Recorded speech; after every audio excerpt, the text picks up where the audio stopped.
Continuamos con la segunda parte de esta enseñanza. Habíamos visto que los tres aspectos importantes que tienen que ver con la ley son: primero, esta fue dada exclusivamente para Israel como nación y no tiene nada que ver con los gentiles y mucho menos con nosotros los creyentes. Segundo, la ley fue dada por un determinado espacio de tiempo. Tercero, Cristo es el fin de la ley. Nosotros podríamos preguntar ahora, ¿qué significa realmente la ley para el pueblo de Israel? Si es que Dios dio su ley exclusivamente para la nación de Israel, ¿cuál fue el motivo de la misma? En primer lugar, para que Israel fuese una nación separada y escogida de las demás. En Levítico capítulo 20, versículo 26, leemos en la versión Biblia de las Américas: Me seréis pues santos, porque yo, el Señor, soy santo y os he apartado de los pueblos para que seáis míos. En aquel tiempo las culturas paganas eran terriblemente pecaminosas. Algunas religiones paganas sacrificaban incluso niños pequeños y se cometían atrocidades en nombre de la religión. Es por eso que Dios decidió tener un pueblo separado de todo aquello, limpio y guardado especialmente para él. Dios le había prometido a Noé que no iba a volver a destruir la tierra por medio de un diluvio como consecuencia del pecado. Por esa razón es que decidió formar un pueblo santo y apartado del pecado. Y debido a que la ley no los podía santificar, es que puso sobre ellos sacerdotes, quienes intercedían delante de su presencia como intermediarios, cuyos rituales y ofrendas representaban simbólicamente la futura obra de Cristo en la cruz. En otras palabras, todos estos sacrificios eran válidos solamente para cubrir el periodo de tiempo hasta que la verdadera simiente, quien es Cristo, llegara a la tierra a realizar su obra redentora. Podríamos decir que cada uno de aquellos sacerdotes o sumos sacerdotes representaban simbólicamente a Cristo. La ley tenía como finalidad conducir a los judíos hacia la fe. En Romanos capítulo 3, versículo 31, leemos: Entonces, si hacemos énfasis en la fe, ¿eso significa que podemos olvidarnos de la ley? Por supuesto que no. De hecho, solo cuando tenemos fe cumplimos verdaderamente la ley. Nueva Traducción Viviente. Este es uno de los versículos del Nuevo Testamento más frecuentemente mal interpretado. Hay creyentes que, a causa de una interpretación equivocada de este versículo, sostienen que la ley y la fe van de la mano y que se necesita tanto la una como la otra. Esto no es así de ninguna manera. Al contrario, este versículo nos dice exactamente lo opuesto a esa manera de pensar. La frase "solo cuando tenemos fe cumplimos verdaderamente la ley" significa nada más ni nada menos que la ley cumple su verdadero propósito cuando el ser humano llega a la fe. El cometido de la ley era, lisa y llanamente, conducir al pueblo de Israel a la fe en el Mesías. De esa manera, ésta cumplía con el propósito para el cual fue dada. La ley, además de constituir un pueblo santo apartado para Dios, tenía la misión principal de señalar hacia la futura obra de Cristo. Ante la imposibilidad de cumplir con las demandas de la ley y poner a la vista el pecado, el ser humano se tenía que dar cuenta que necesitaba un Salvador. Jesús no vino al mundo para ponerle un punto final a la ley, haciendo que nosotros tengamos que seguirla cumpliendo. De esa manera, su obra en la cruz hubiese sido en vano. El pacto establecido con Moisés tuvo como propósito conducir a las personas hacia Cristo y caducó en el momento en que Él culminó su obra redentora sobre la cruz. En Hebreos capítulo 7, versículos 18 y 19 leemos: Con esto se cancela la disposición anterior que resultó insuficiente e ineficaz.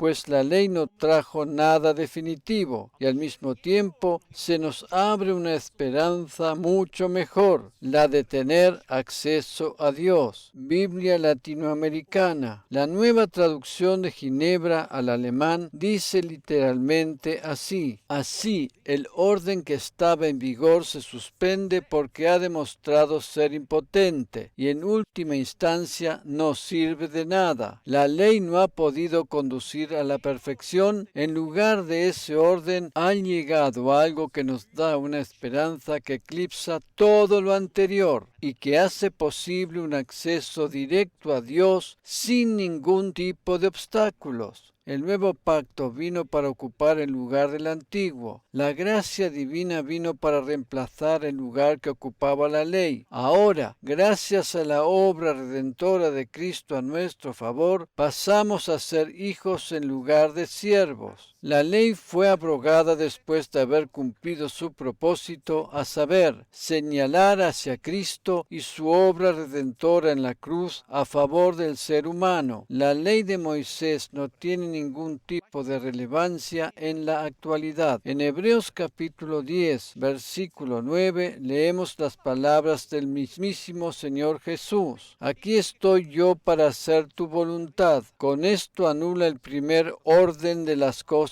para establecer el segundo. Y en la nueva traducción de Ginebra dice literalmente así: aquí estoy, he venido a hacer tu voluntad. Esto no significa otra cosa más que la abolición del antiguo orden para poner en marcha uno nuevo. Los 10 mandamientos no tienen ninguna relevancia para nosotros los creyentes. Alguien puede decirme ahora: momento, ¿cómo puedes decir eso? Hay mandamientos que son muy buenos e importantes. Por supuesto que sí, estos fueron dados por Dios y lógicamente que son buenos. Lo que sucede es que nosotros los creyentes tenemos el Espíritu Santo morando en nosotros y Él de ninguna manera nos puede inducir a pecar, a matar, a adulterar, etc. En el antiguo pacto el Espíritu Santo no moraba en las personas, y esa era la razón por la cual necesitaban todos esos mandamientos. Pero, gracias a la obra redentora de Cristo a nuestro favor, ahora en el nuevo pacto, Él mora en nosotros y nos impulsa a hacer lo que le agrada a Dios. Vamos a considerar ahora un pasaje que suele ser bastante controversial para algunos. Este se encuentra en Mateo capítulo 5, versículo 17. No piensen que he venido para abrogar la ley o los profetas. No he venido para abrogar, sino para cumplir. Reina Valera actualizada 2015. Si bien estas son palabras de Jesús, hay que entenderlas correctamente. Al decir he venido, Jesús está explicando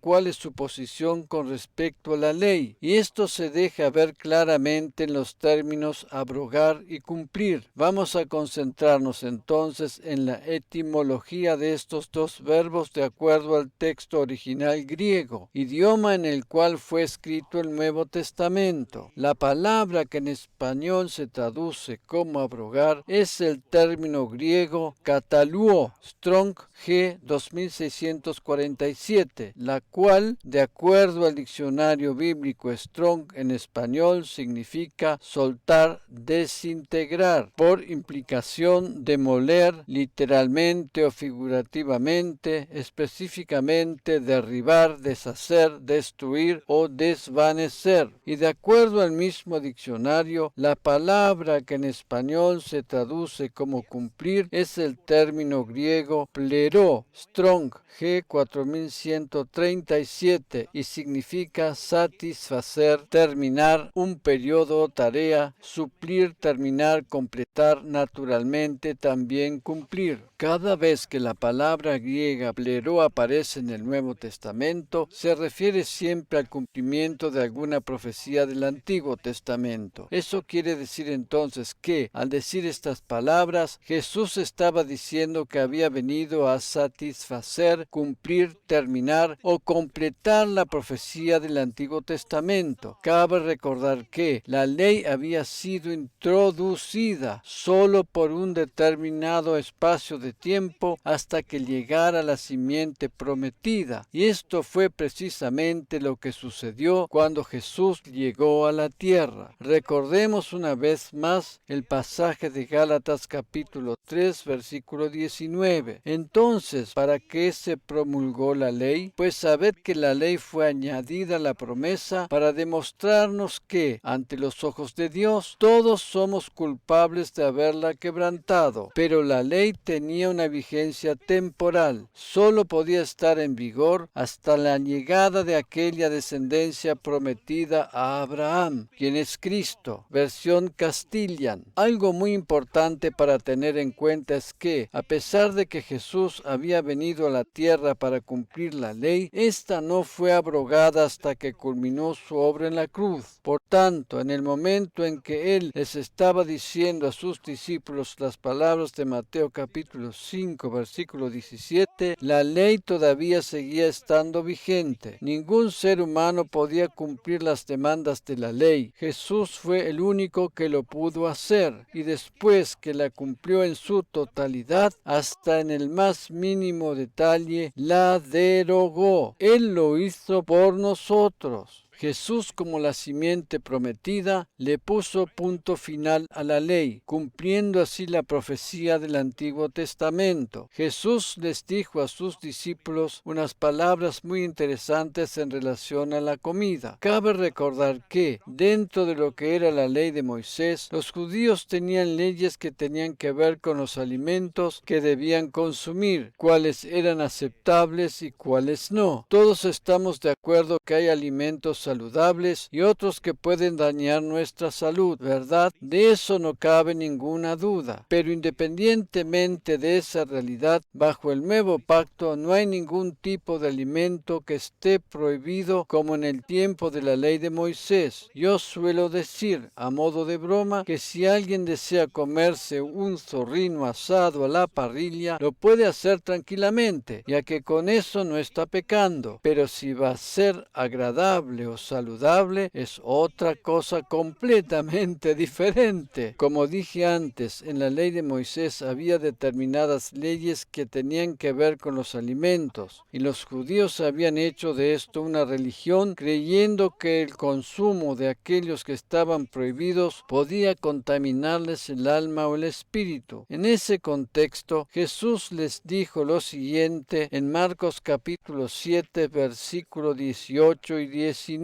¿Ustedes tampoco entienden? Preguntó. ¿No se dan cuenta de que la comida que introducen en su cuerpo no puede contaminarlos? La comida no entra en su corazón, solo pasa a través del estómago y luego termina en la cloaca. Al decir eso, declaró que toda clase de comida es aceptable a los ojos de Dios. Nueva traducción viviente. Más claro imposible, ¿verdad? Con esto Jesús les estaba dando a entender que la ley estaba llegando a su fin. Expresiones como estas hacían enardecer a los religiosos de su tiempo. Me agrada mucho el humor de Jesús. Él no se presentaba como los religiosos de su tiempo, sino como un ser humano igual que cualquiera de nosotros, y aclaraba las cosas de una manera tan simple y sencilla que hasta un niño las podía comprender. ¿Te has preguntado tal vez cómo les hablaría a los seres humanos hoy? Yo pienso que le hablaría la verdad a cada uno de acuerdo a su trabajo o actividad particular de una manera tan sencilla, práctica y fácil de entender que atraería a las personas hacia él. Habíamos dicho que Jesús abrogó la ley después de haberla cumplido hasta el último detalle, y eso quiere decir que en la actualidad la ley de Moisés no tiene ningún tipo de validez. A pesar de que hay quienes están de acuerdo con esto, sostienen que tienen que seguir guardando el sábado como día de reposo, ya que de acuerdo al Antiguo Testamento, es un mandamiento eterno. En Éxodo capítulo 31, versículo 16, leemos en la versión Biblia de las Américas: Los hijos de Israel guardarán pues el día de reposo, celebrándolo por todas sus generaciones como pacto perpetuo. Esta parte de la ley tampoco tiene validez porque Jesús mismo es el perfecto reposo. En Colosenses capítulo 2, versículos 16 y 17, leemos lo que el apóstol Pablo dice al respecto: que nadie pues los critique a ustedes por cuestiones de comidas o bebidas, ni porque no celebren sus festividades, ni sus ceremonias de luna nueva, ni sus sábados. Estas eran sólo como sombras del que había de venir, es decir, Cristo. Nueva Biblia al día. En la Nueva Traducción de Ginebra dice así: así que nadie os reproche por lo que comáis o bebáis, o por lo que hagáis en las fiestas, en el día de la luna nueva o en el sábado. Todas estas cosas no son más que una imagen, una sombra de las cosas que Dios había predicho y que se han hecho realidad en Cristo. Por tanto, no se trata de cuál sea el mejor día de la semana para reposar, porque Cristo mismo es nuestro reposo. Amén. Él vino al mundo para traernos su paz y reposo. Nuestro reposo comienza cuando ponemos nuestra confianza en Él. Muchas iglesias en Israel celebran sus reuniones principales el día sábado, y yo mismo he predicado ese día en alguna de ellas. Eso tiene que ver también con un aspecto religioso y cultural del pueblo judío, y está bien si lo desean hacer así, pero así y todo yo no me estoy refiriendo ahora a ese aspecto cultural de los judíos, sino que estoy hablando de nosotros que como gentiles en primer lugar nunca hemos recibido la ley, y mucho menos como creyentes del nuevo pacto. Alguno me puede decir ahora: está bien lo que estás diciendo, pero si Dios estableció el sábado como el día de reposo y dijo que era un mandamiento eterno, ¿no tendríamos que guardarlo igual? Vamos a considerar ahora el significado de la palabra eterno en el idioma hebreo. La palabra que en español se traduce como eterno o perpetuo es el término hebreo olam, Strong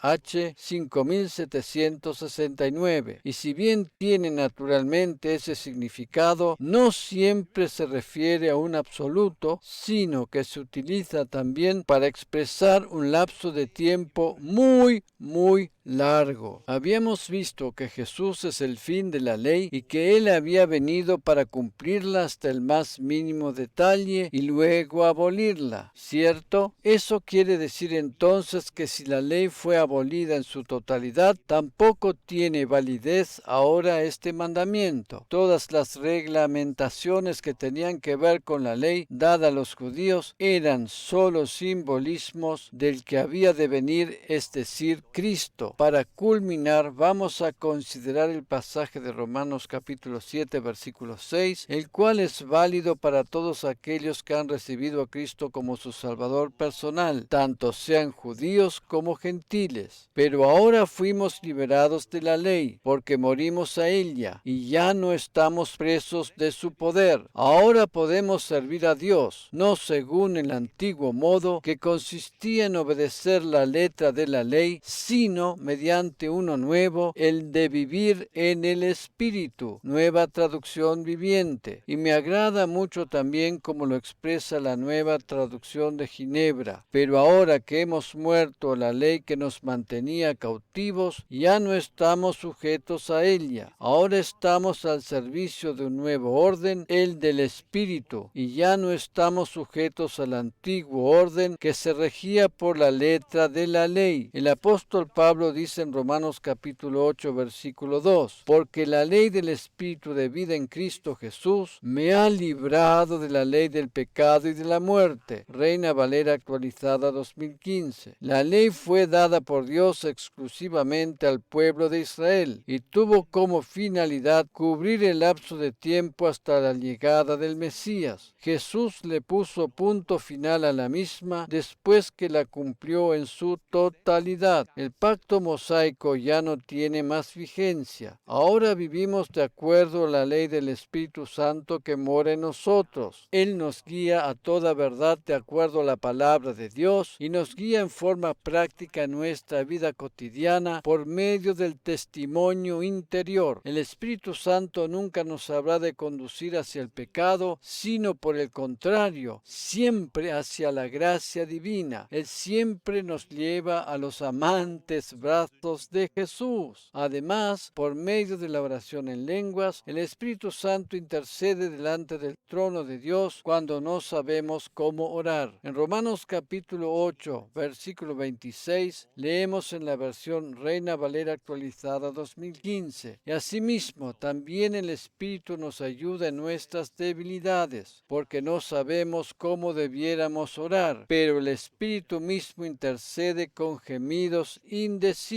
Cuando estamos atravesando una situación difícil y no sabemos cómo orar o no encontramos las palabras adecuadas para hacerlo, el Espíritu Santo intercede por nosotros. Como creyentes del nuevo pacto y teniendo al Espíritu Santo morando en nuestro espíritu renacido, tenemos todo lo que necesitamos para esta vida, a saber, su guía y su intercesión. Amén.